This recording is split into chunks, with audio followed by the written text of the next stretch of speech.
সরস্বতী মহাভাগে বিদ্যা কমললোচনে বিশ্বরূপে বিশালাক্ষী বিদ্যাং দেহি নমস্তুতে। এবারে আমাদের আবাসনের চতুর্থ বর্ষ সরস্বতী পুজো। শত ব্যস্ততার মধ্যে দিয়েও সবার সহযোগিতায় আমরা এই পুজোটাকে খুব সুন্দরভাবে পালন করলাম। দুদিনের প্রস্তুতি নেওয়া হয়েছিল এই পুজোটার জন্য। তার মধ্যে আমার ছিল একরত্তি মেয়ে, তার আবার এটা প্রথম সরস্বতী পুজো। সেও কিন্তু বেশ মজা করে ছবি তুলে পুজোর দিনটা কাটালো। আর পুজো মানেই তো আছে সাথে ছবি তোলা, ছবি না তুললে হয়?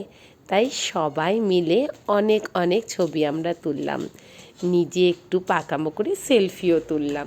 তার সাথে বরমশাইকে নিয়েও একটা ছবি তোলা হলো এবং আবাসনে আর যারা ছিল বন্ধুবান্ধব সবার সাথে মিলে একটু কায়দা কানুন করে ছবি তুললাম, খুব আনন্দ করলাম।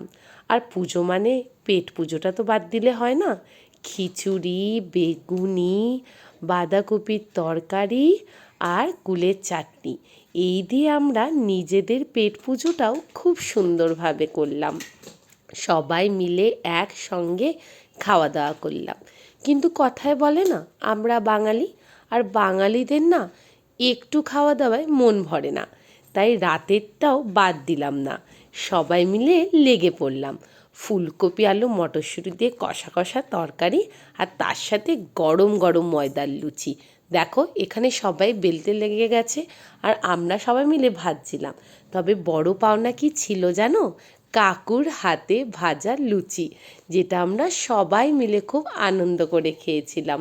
দেখো এখানে কাকু কেমন লুচি ভাজছে, মানুষটা কিন্তু খুব কষ্ট করে সবার জন্য লুচি ভেজেছিল। আর আমরাও খুব মজা করে সেই দিনটা কাটিয়েছিলাম। এইভাবে আমাদের আবাসনের সরস্বতী পুজোটা খুব আনন্দ করে কাটানো হলো সবাই মিলে। ব্যস্ততা তো সবার জীবনে আছে, তা সত্ত্বেও আমরা যে দিনগুলো বার করি এবং সবাই একসঙ্গে খাওয়া দাওয়া করি, এর আনন্দটাই আলাদা। আশা করি তোমাদের পুজোও ভালো কেটেছে।